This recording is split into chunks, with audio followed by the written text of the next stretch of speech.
Hi, everybody. This is Lafaya Mitchell, licensed marriage and family therapist, and soon to be your favorite relationship expert.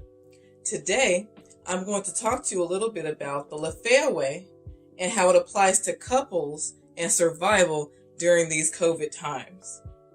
If you've seen some of my previous videos, I go through the 4 steps of the Lafaya Way. I'll run through them quickly, but if you'd like to learn more about the steps, then you can go back and check out some of my previous videos through my Lafaya Way YouTube channel. The first step to the Lafaya Way is to find your calm. Step 2 is to understand the real truth.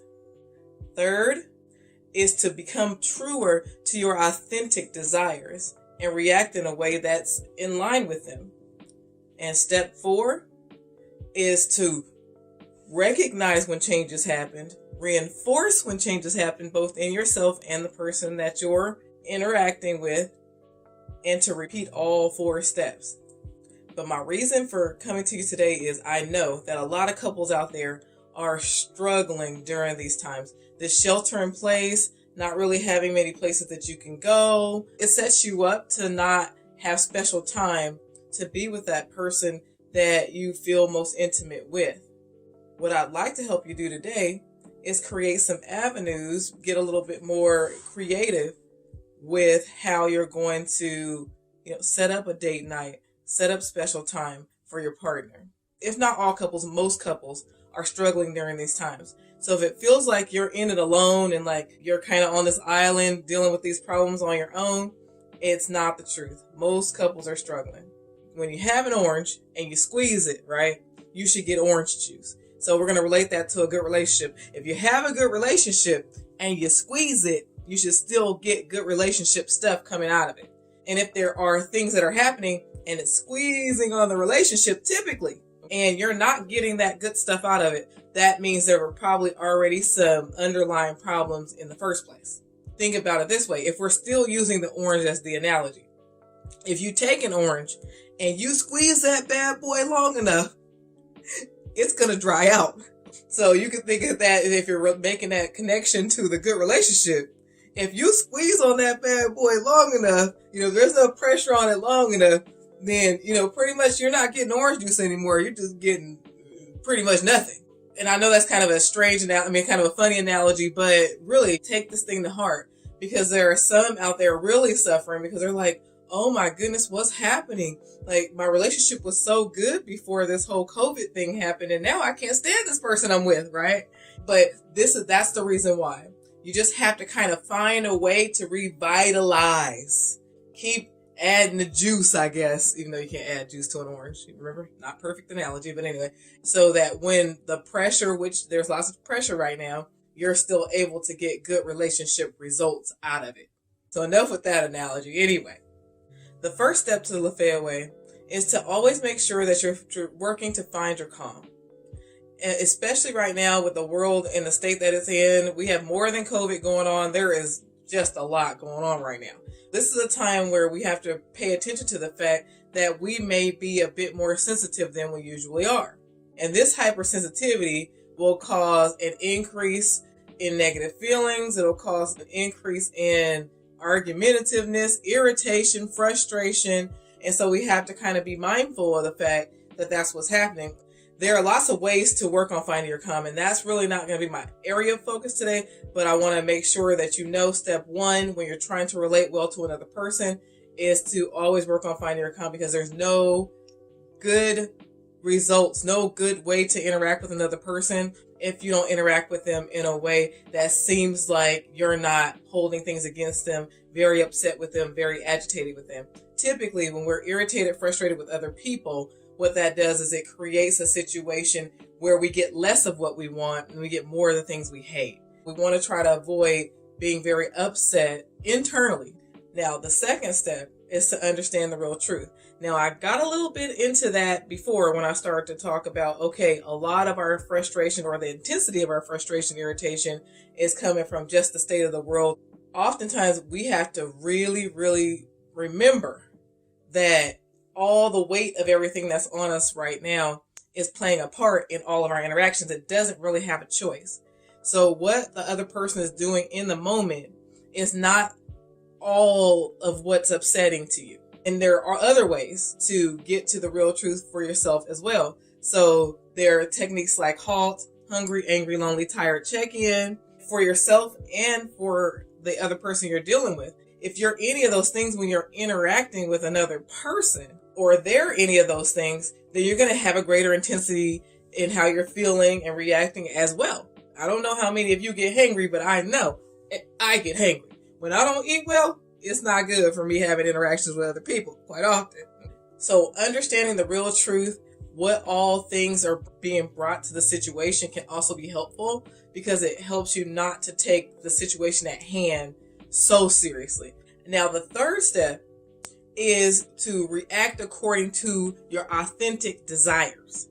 Now, when you're in a loving relationship, when you're coupling with another person, we usually have the foundation that we need, the love in place, or at least the thing that we call love or our best ability to love. With that foundation, nobody's ever really missing the mark by a mile.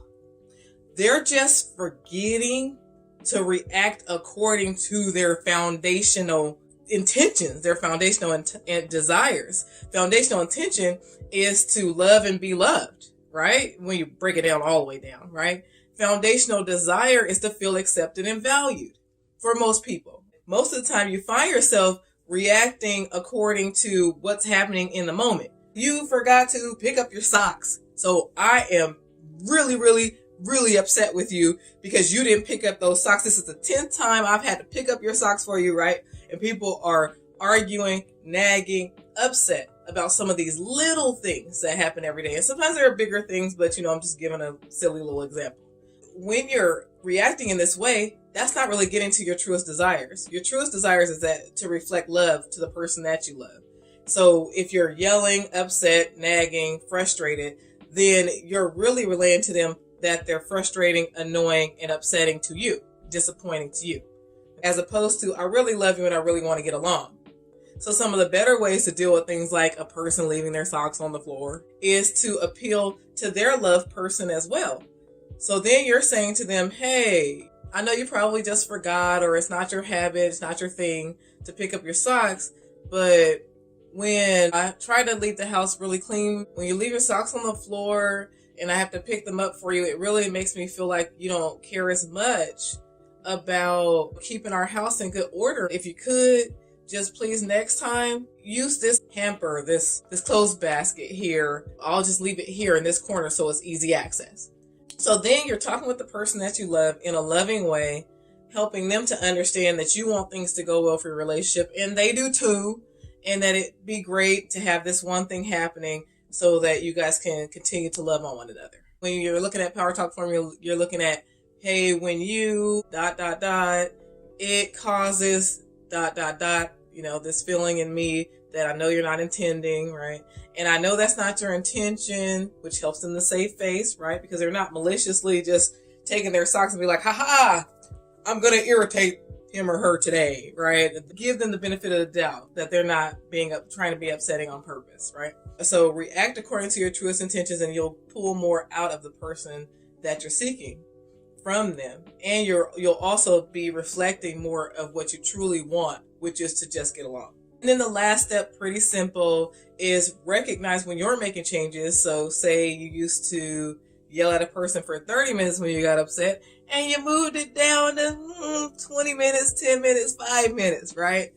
That is improvement. I mean, I know that you're still yelling, but we want to move in small steps and recognize those small steps and reinforce those small steps so that they can continue to happen.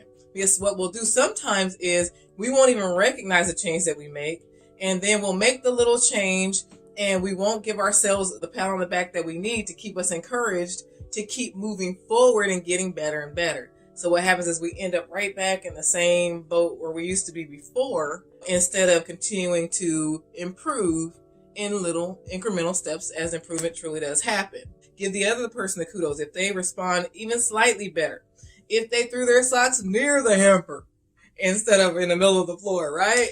Then we're making progress. And then repeat. You want to repeat all the steps because this is a continuous thing. It's not you do it one time and you say, well, I tried it and it didn't work. No, when you try it the first time, remember this is a new way of doing things. Your guys' comfort zone is in a whole different space, and it's going to take some time of consistently doing the same thing, following that same pattern, those same 4 steps to get true change.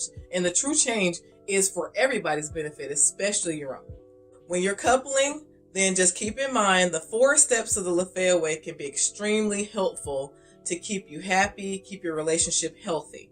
And then for couples, second part that you want to add to that is creating special time, date night, something really special for yourself and your significant other.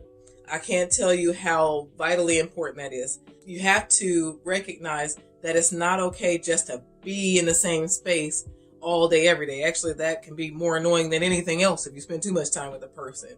But you guys have to really set aside special time to love on, show that you appreciate and value your relationship. I don't care if it's a special massage night, you guys trade off massages, wine and candles. It could be you're going for a walk and just talking to each other and making sure you're being really open about how you're doing.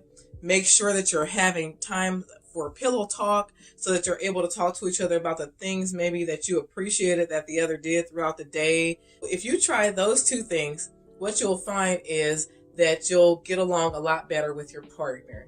If you have comments and questions, please leave your questions for me in the comments section. I'd love to answer them for you. I'd love to hear from you. And you can also get more information from my Lafaya Way books, the Lafaya Way books, which you can find on Amazon.com or BarnesandNoble.com.